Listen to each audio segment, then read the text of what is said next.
The Cardinal Kelvin Felix Archdiocesan Pastoral Center at Marisule is the venue for the series of faith and science lectures recently launched in Saint Lucia. Archbishop Gabriel Malzaire was instrumental in defining the faith and science concept for the lectures. Let's look at the world as that gift of God. Science helps us to unravel the world, to understand the world, to know the world, and we need to know the world.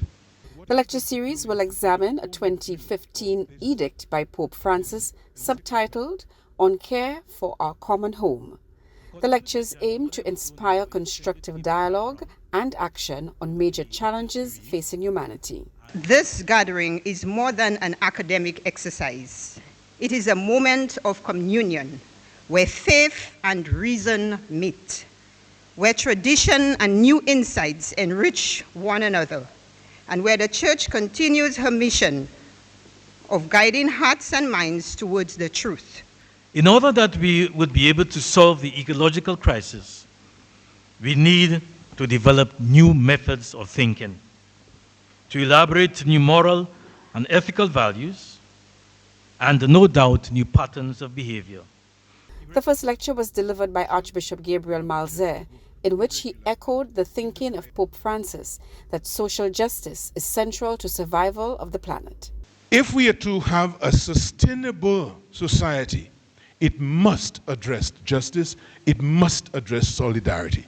Solidarity meaning, how do we feel the pain of the ones who suffer? The Archbishop calls for the entire community to get more meaningfully involved, particularly local institutions. Whether it is family life, whether it is the social structures, whether it is the government, whatever it is, schools, these are the institutions that we belong to. They need renewal. And the Pope says in Laudato Si 43 that the quality of life and the breakdown of society are closely related. The Faith and Science lecture series primarily targets the Catholic population, but is open to other Christian denominations, private sector, and civil society organizations within the Saint Lucian Society.